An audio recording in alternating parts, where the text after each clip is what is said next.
भूमिका रही है। देश के गणमान्य महापुरुषों ने संविधान के निर्माण में किन कारणों से कुछ चीजों को छोड़ने का निर्णय किया, किन कारणों से कुछ चीजों का स्वीकार करने का निर्णय किया, इसके विषय में हमारे स्कूल कॉलेजेस में विस्तार से चर्चा हो, निबंध स्पर्धाएं हो, चर्चा सभाएं हो, एक व्यापक रूप से संविधान के प्रति आस्था का भाव जगे और संविधान के प्रति समझ विकसित हो। देशवासियों के लिए आने वाला पूरा कालखंड संविधान हमारी सबसे बड़ी प्रेरणा रहे, इसके लिए हम कोशिश करते रहे हैं। और अब जब 75 वर्ष में प्रवेश कर रहे हैं तो हमने इसे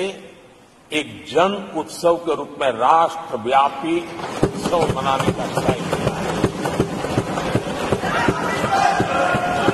और इससे देश के कोने कोने में संविधान की भावना को, संविधान के पीछे जो मकसद है उसके विषय में भी देश को अवगत कराने का प्रयास है। आदरणीय सभापति जी, देश की जनता ने हमें तीसरी बार जो अवसर दिया है वो अवसर विकसित भारत, आत्मनिर्भर भारत, इस यात्रा को मजबूती देने के लिए, इस संकल्प को सिद्धि तक ले जाने के लिए हमें देश के कोटि कोटि जनों ने आशीर्वाद दिए हैं।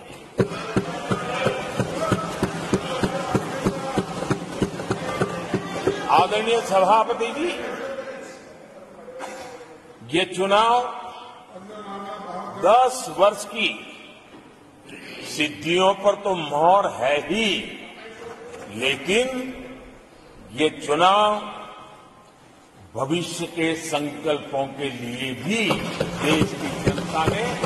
हमें चुना, क्योंकि देश की जनता का एकमात्र भरोसा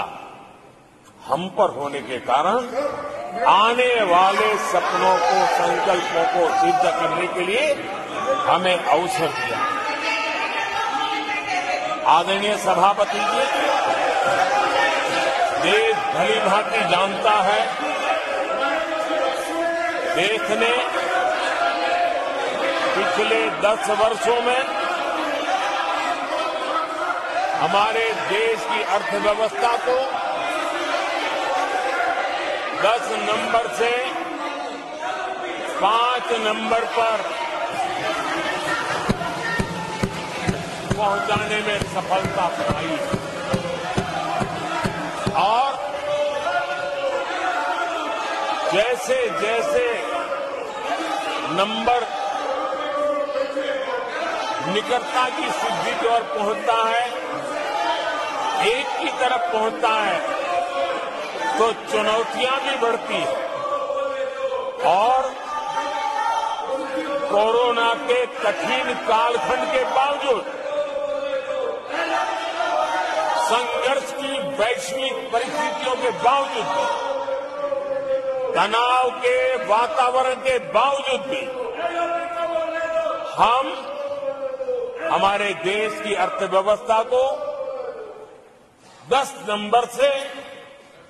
आज विश्व में 5 नंबर पर पहुंचाने में सफल हुए।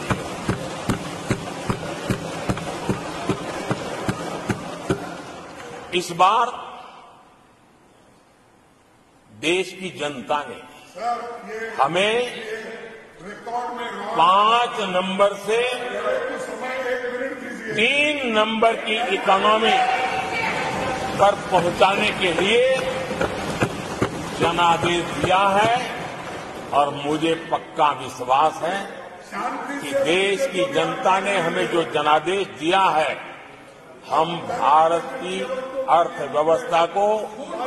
विश्व के टॉप 3 में पहुंचा के रहेंगे।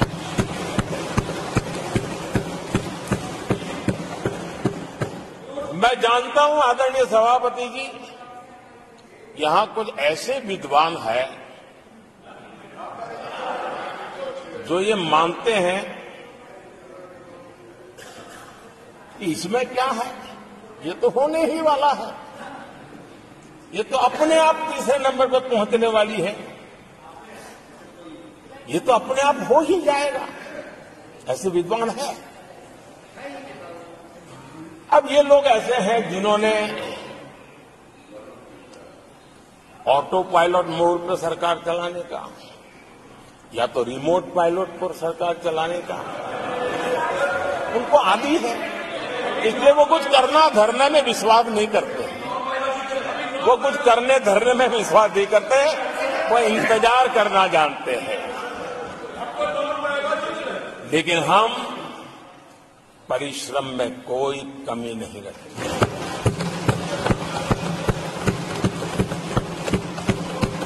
आने वाले वर्षों में पिछले 10 वर्षों में हमने जो किया है उसको गति भी बढ़ाएंगे, उसका विस्तार भी बढ़ाएंगे और गहराई भी होगी, ऊंचाई भी होगी और हम इस संकल्प को पूरा करेंगे।